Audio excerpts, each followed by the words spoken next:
The first whisper of autumn had begun to cool the Boston air, painting the ivy on the old brick buildings along the Charles River in hues of rust and gold.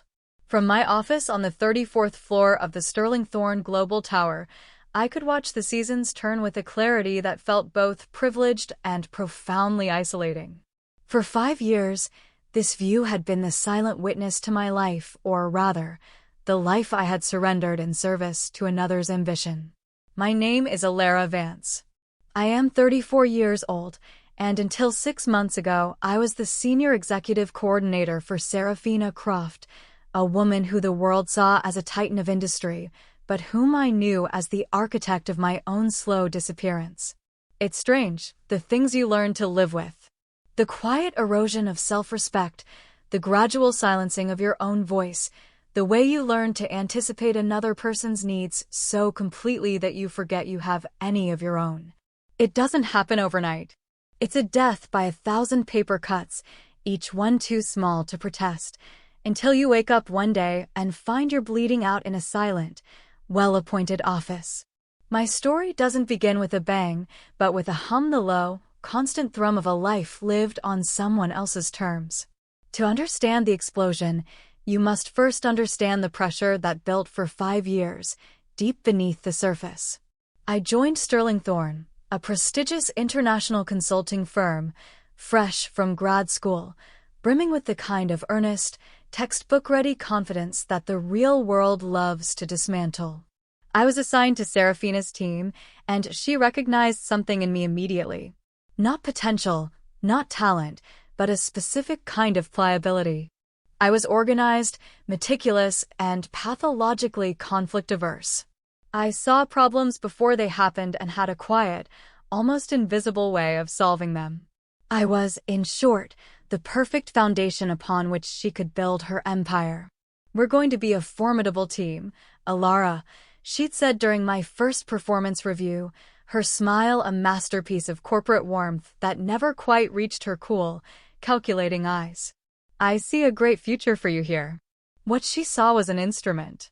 A tool. The first time I saved her, I barely registered it as such. It was a multi-million-dollar proposal for a new biotech client. She had written the executive summary and the strategic overview, the parts everyone would read, and left the financials and logistics to me. It was late on a Tuesday, the city lights a glittering tapestry below, and a knot of unease tightened in my stomach. The numbers felt wrong. I stayed until 2 a.m., cross-referencing spreadsheets and old contracts, my desk a chaotic landscape of coffee cups and highlighted printouts. I found it at 2:17 a.m., a decimal point error in a growth projection formula that would have undervalued our services by nearly $3 million over the life of the contract. My hands trembled as I fixed it. I reran the numbers, reprinted the appendices, and slipped the corrected proposal into a fresh binder, leaving it squarely in the center of her desk. The next morning, she walked past my cubicle without a word, the binder tucked under her arm. "We won the contract." An all-staff email went out from Serafina an hour later, a huge thank you to the team for their tireless work on the Apex biotech proposal. A landmark win for us all. I wasn't mentioned. I told myself it didn't matter. It was a team effort. The incidents began to accumulate, forming a pattern I refused to acknowledge. There was the time she forgot a critical deadline for a federal regulatory filing while she was at a spa retreat in Arizona. I caught it with less than 48 hours to spare. I worked through 2 nights, fueled by gas station coffee and a rising tide of panic, pulling data from 3 different departments. I submitted the final documents at 4:53 a.m., 7 minutes before the government portal closed. Her only comment, via a text from the golf course the next day, was, "Good. See? I know I can count on you." Then there was the more personal, more insidious chipping away at my soul. The time she missed a vital call with a client from our Zurich office because she'd overslept after a charity gala. I spent my morning fielding angry emails and calls, smoothing ruffled feathers, and profusely apologizing for the scheduling miscommunication. Later, she called me into her office. "I expected a thank you. "You're so good at that, Alara," she said, admiring her reflection in the dark screen of her monitor. "Falling on the sword. It's a rare talent." She said it as a compliment, but it landed like a slap. I was her shield, her scapegoat, her ghostwriter, her fixer.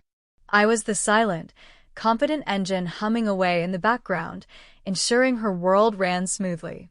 In return, I received a generous salary, a prestigious line on my resume, and the slow, crushing weight of my own invisibility.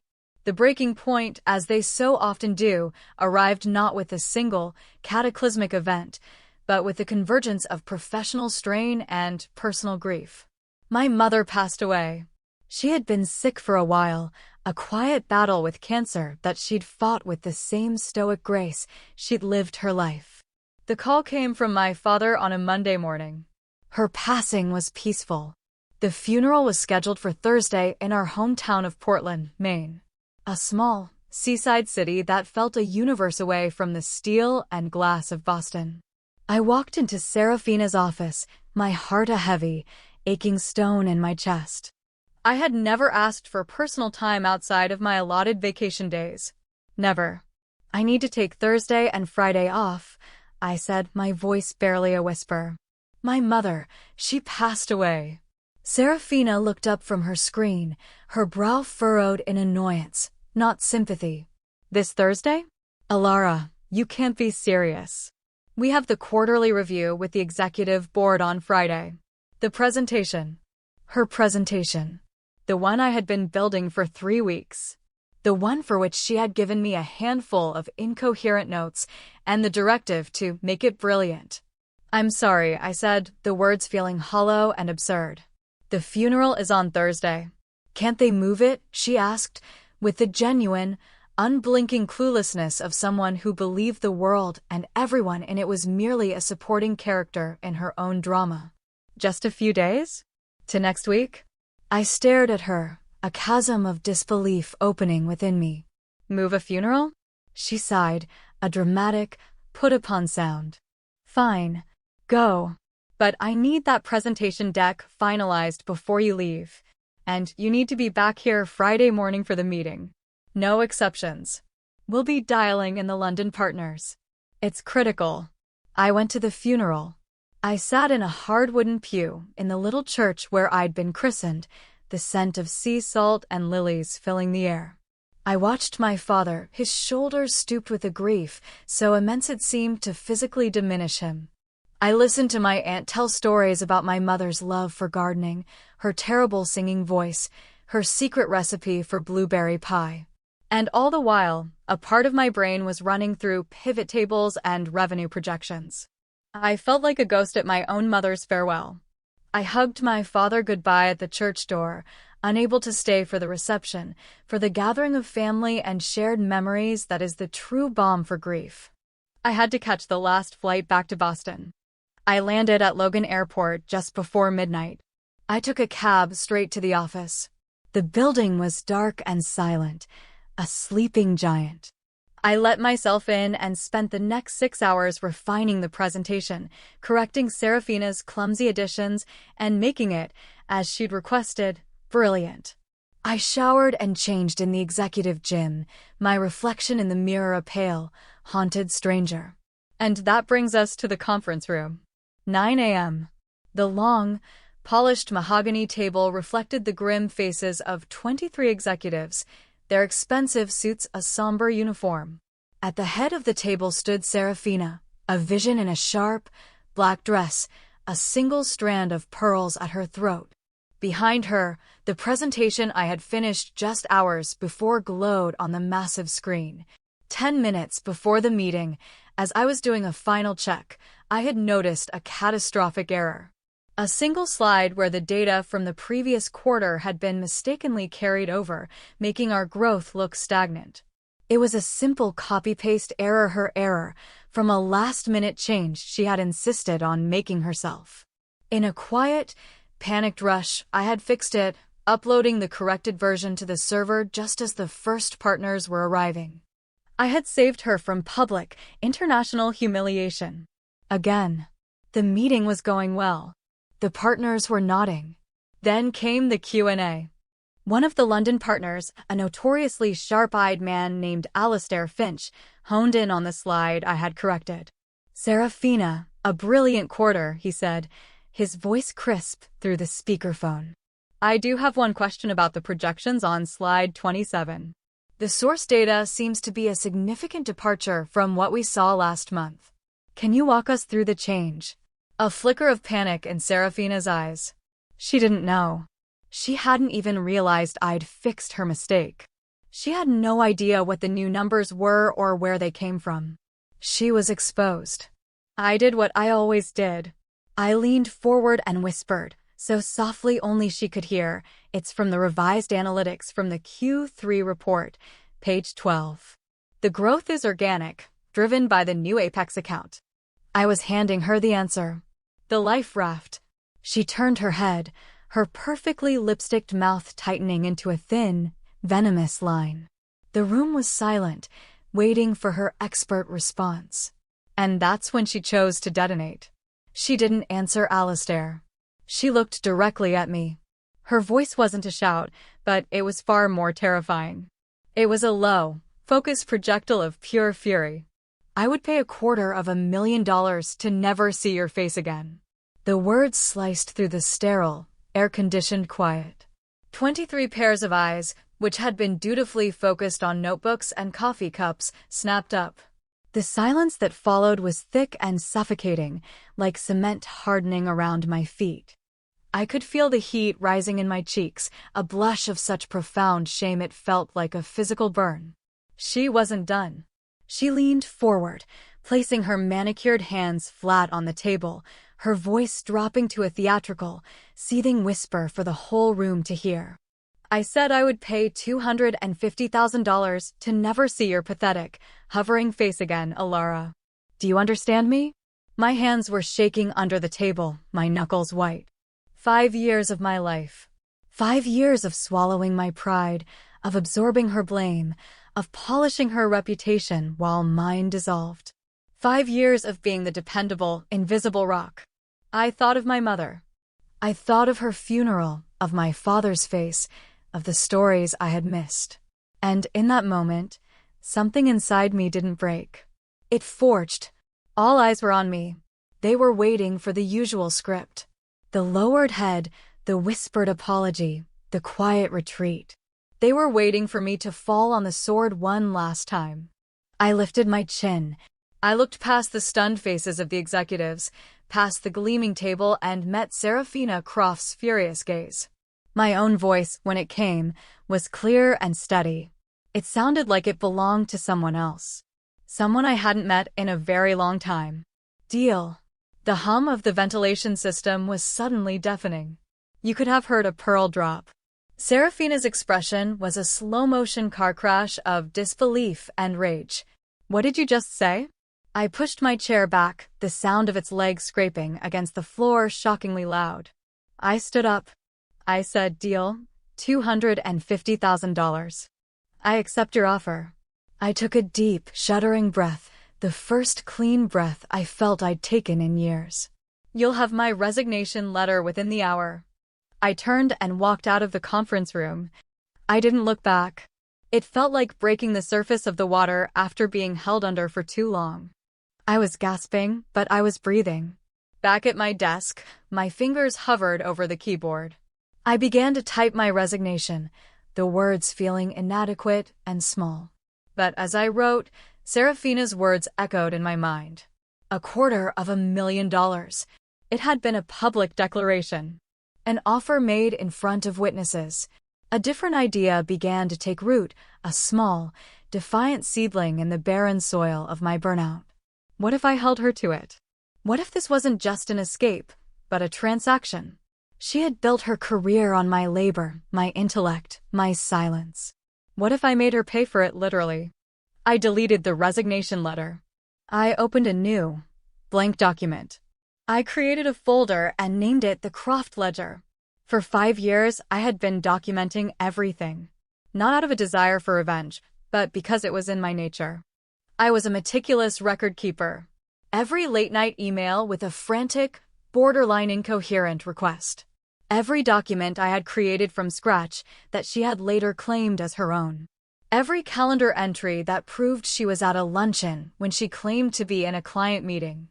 Every time I had been instructed to creatively adjust a report for a better outcome. It was all there, saved on a personal hard drive, time-stamped and organized with the same precision I applied to my work. I hadn't been building a weapon, I'd just been doing my job. But I suddenly realized I was sitting on an arsenal. I spent the rest of the day and deep into the night not writing a letter of resignation, but compiling a dossier. I sifted through 5 years of my life, each email a small scar, each document a reminder of a piece of myself I had given away. There were the budget reports I'd salvaged, the client presentations I'd ghostwritten, the delicate diplomatic missions I'd undertaken to clean up her messes. There were even a few voice memos from our prep sessions, which I recorded with her full knowledge to help me capture all the details for the meeting minutes I'd always said. In them, her unguarded, often derogatory comments about clients and colleagues were preserved with digital clarity. By 3 a.m., I had a 50-page, meticulously indexed document detailing a pattern of professional misconduct, credit theft, and borderline fraudulent misrepresentation. Serafina was too smart to commit outright crimes, but she had danced along the edge of corporate ethics for years. This document was a map of every misstep. I closed my laptop, the exhaustion in my bones a different kind than I was used to. It wasn't the weariness of servitude, it was the fatigue of a battle planned. This wasn't a weapon for revenge. It was insurance. The next morning, I walked to her office and, for the first time in 5 years, I didn't knock. I pushed the door open and stood in the doorway.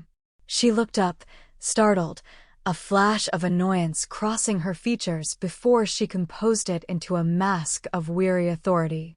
"I've reconsidered my resignation," I said, my voice even. A small, triumphant smile touched her lips. She leaned back in her high-backed leather chair, the picture of magnanimity. "I thought you might. We all have our moments of drama, Alara. It's forgotten. Now, about the Q&A from yesterday." "I'm not staying," I interrupted. "I'd like to propose a transfer to the Amsterdam office." Her smile vanished.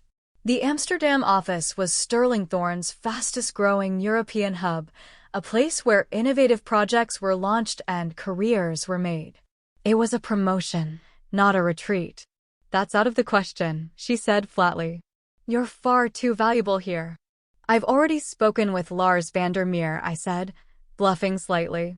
Lars, the head of the Amsterdam office, had once remarked in passing during a visit that my skill set would be a huge asset to his team. It was a conversational courtesy, but it was enough. He's been trying to recruit me for over a year. He's prepared to make a formal offer. I had, in fact, emailed Lars at 4 a.m. His enthusiastic reply, confirming his interest, had arrived just before I left for the office. "You went behind my back?" For the first time, I saw genuine shock on her face. The ghost had developed agency. "I'm exploring my options," I said calmly. "But then I remembered your very generous offer from yesterday's meeting." "What offer?" She was genuinely perplexed, having already dismissed her outburst as a tool of humiliation, not a binding contract. $250,000 to never see my face again. "I'm prepared to accept your terms with a few conditions." She let out a short, incredulous laugh. "You cannot be serious. That wasn't a real offer, Alara." It was a figure of speech. 23 executives from our global offices might disagree on how it was perceived. It was quite specific. I glanced at my watch. "I have a meeting scheduled with HR and the Ethics Committee at 11 to discuss the incident and my formal request for a transfer. I just thought I'd give you the professional courtesy of a heads up." I turned to leave. Her voice, sharp and commanding, stopped me. "Wait." I turned back. "Let's be reasonable," she said, her tone shifting, becoming placating. "You're clearly overwrought. You had a bad day. I had a bad day.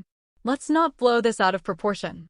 My conditions are very simple, I stated, my voice devoid of emotion. 1. You will support my transfer to the Amsterdam office with a glowing, unequivocal recommendation. 2. You will approve a relocation and transition bonus of $250,000. It can be processed through HR as a retention incentive to prevent a high-value employee from leaving the firm, which, given the circumstances, is technically true. And 3. From this moment forward, you will never contact me directly, for any reason. Her eyes narrowed into slits. Or what? I didn't have to say a word.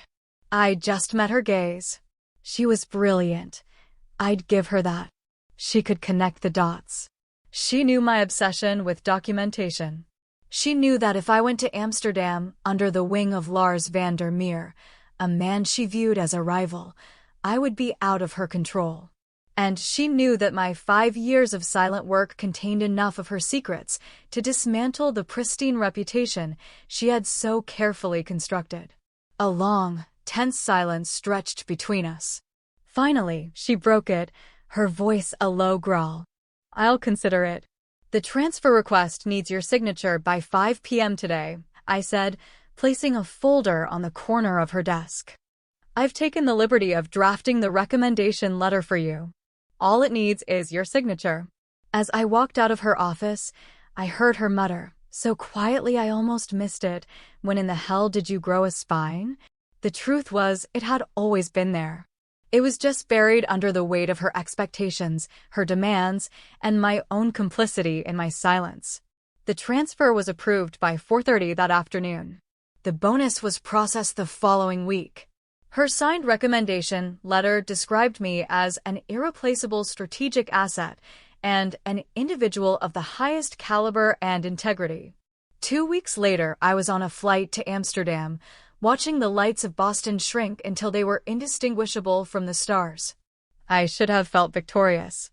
I had the money, I had the promotion, I had my freedom. But as the plane climbed through the clouds, a profound hollowness settled over me. This wasn't justice. This was an escape. A well-paid escape, but an escape nonetheless. I had extricated myself, but I'd left her in place, free to find another Alara, another quiet, competent person to consume. My new life in Amsterdam was a revelation. The city itself seemed to breathe at a different pace. The gentle lapping of canal water replaced the incessant blare of Boston traffic. People cycled to work in suits, their faces relaxed. My new boss, Lars van der Meer, was the antithesis of Serafina. He was a tall, kind-eyed Dutchman who valued collaboration and listened more than he spoke. On my first night, he took me to dinner at a cozy, canal-side restaurant. I want you to lead a new initiative, he said, after we'd ordered. A cross-functional team to streamline our operations between the European and North American branches. Your experience with Serafina's portfolio is invaluable. And frankly, your reputation for problem-solving precedes you. I nearly choked on my wine. My reputation? Lars smiled, a genuine, crinkling smile. Alara, let's be direct. Everyone at a certain level knew you were the engine in that machine. We've all just been waiting for you to decide to take the driver's seat. His words struck me more deeply than Serafina's rage ever had. He saw me. He had always seen me. Later that night, in my sleek, minimalist corporate apartment overlooking a quiet canal, I couldn't sleep. Lars's words echoed in my mind. I had made a critical mistake. I had run away, thinking that my escape was the ultimate victory. But I had only saved myself. I had taken the money and let the monster go. What about the next junior associate? The next person to fall under her spell? My phone buzzed. A text message from a number I didn't recognize. Missing you already. This new girl is useless. Can't even format a deck properly. Call me when you see this. It was Serafina. She had gotten a new number to bypass my block. She had violated the terms of our agreement in less than 3 weeks. And in that moment, her casual, entitled cruelty clarified everything. Leaving wasn't enough. The money wasn't enough. She needed to understand. She needed to face a consequence that she couldn't buy or bully her way out of. I opened my laptop. The Croft ledger sat on my desktop, a silent, powerful weight. I looked at the time. It was 3 a.m. in Amsterdam, 9 p.m. in Boston. I opened my email. I composed a new message, addressing it to 3 people: Anya Sharma, the firm's CEO, the global head of human resources, and the chair of the Ethics and Oversight Committee. The subject line was simple: documentation regarding a pattern of concern, Serafina Croft. My hand hovered over the mouse. Was I really about to do this? To intentionally detonate a person's career? Then, with stark clarity, I remembered standing at the back of that little church in Maine, my grief a lonely island, my phone buzzing with anxious texts from Serafina's assistant about the presentation. I remembered the 5 years of erased work, of stolen credit, of the low grade, constant anxiety that had become the soundtrack to my life. I wasn't just doing this for me. I was doing it for the person I used to be and for anyone else who might follow in my footsteps. I began to type. I am submitting this documentation not out of personal malice, but out of a deep and abiding concern for the integrity of our firm and the well-being of its employees. I attached the first 10 pages of the Croft ledger, just enough to establish the pattern and prove I had more. I hit send before my courage could fail me. Then I shut down my computer, turned off my phone, and for the first time in what felt like a decade, I slept a deep, dreamless sleep. I awoke to chaos. My phone, when I finally dared to turn it on, was a cacophony of notifications. 17 missed calls. 42 emails. The first call I returned was to Lars. Alara, call me the second you get this, his voicemail said. Something major is happening with the Boston office. When I reached him, his voice was tense. The Ethics Committee has convened an emergency weekend session.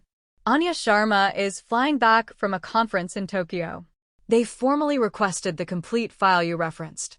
How bad is it? I asked, my own heart hammering against my ribs. They are taking the client misrepresentation angle very seriously, he said, his voice carefully neutral. This is bigger than you and Serafina now. If she knowingly misrepresented data to clients, the firm has a massive liability problem. My stomach plummeted. In my focus on my own justice, I hadn't fully considered the blast radius. What do I do? I whispered. You send them everything, Lars said, his voice firm. You tell the unvarnished truth. And then you let the chips fall where they may. He paused. Are you ready for that, Alara? There is no going back from this. Was I? I looked out my window at the calm, orderly beauty of Amsterdam. I had my escape. I could delete the file, claim my initial email was a moment of spite, and try to disappear into my new life. But I would know. And Serafina would continue, unchecked. I'm sure, I said, my voice stronger than I felt. I spent the next 3 hours compiling and annotating the complete Croft ledger. I included a detailed timeline, cross-referenced with emails, calendar invites, and the damning voice memos. I attached a final cover letter. I believe in the values this firm claims to stand for: integrity, accountability, and respect. This information is provided to help the firm uphold those values. I hit send. Then I put on my running shoes and went for a long, punishing run along the Amstel River, trying to outpace the tremor of adrenaline and fear inside me. By Monday morning, I was summoned to a video conference with the Ethics Committee. 7 stern faces stared at me from the screen, a digital tribunal. For 3 hours, they grilled me, walking through the ledger page by page. I answered calmly, factually, without embellishment.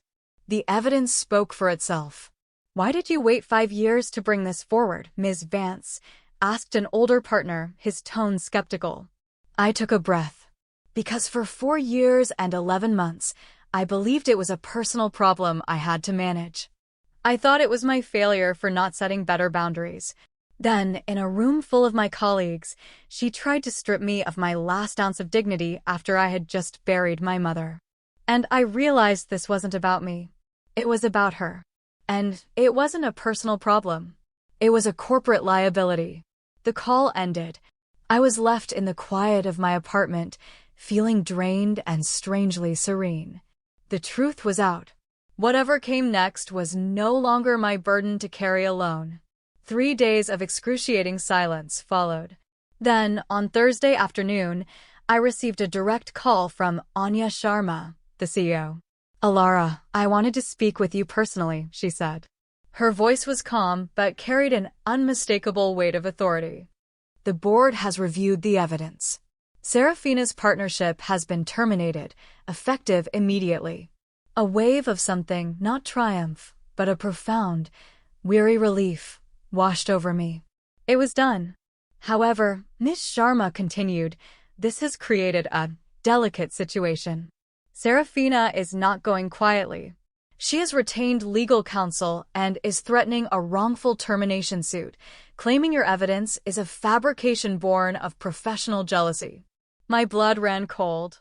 Of course. She would fight. She would always fight. "The digital evidence is verifiable," I said, my voice tight. "We know. Our forensic IT team has already confirmed its authenticity. But Serafina has deep ties to several board members and key clients. This could become a protracted and very public battle." She paused. "Which is why we're asking for your help. We need you to return to Boston, to participate in the final internal review in person." Return? To that building, that city, that world? To face her directly? I felt a primal urge to say no, to protect the new peace I had so carefully constructed. But I knew I couldn't. This was the final step. I had to see it through. "I'll be there," I said. The flight back to Boston felt like a journey into the past. I arrived at Logan to a city draped in the full, glorious melancholy of late fall. The air was crisp, and the leaves were a riot of color, but all I felt was a cold dread. The review was held in the same conference room. The symmetry was not lost on me. Serafina was there, seated on one side of the long mahogany table with a man who looked less like a lawyer and more like a shark in $1,000 suit. I sat on the other side, alone with my laptop. Her defense was masterful. They painted me as a manipulative, disgruntled subordinate who had meticulously collected out-of-context scraps of information to orchestrate a coup. They spoke of my sudden request for a transfer, my exorbitant demand for a bonus. I could see some of the committee members wavering, their expressions clouded with doubt. When it was my turn, I didn't try to match her lawyer's rhetoric. I simply connected my laptop to the main screen. I didn't include all of my documentation in the ledger, I said quietly. I had hoped it wouldn't be necessary. This is a voice memo from a client strategy session on October 14th of last year. As you know, Ms. Croft often asked me to record our sessions for accuracy. I pressed play. The room filled with Serafina's clear, sharp voice.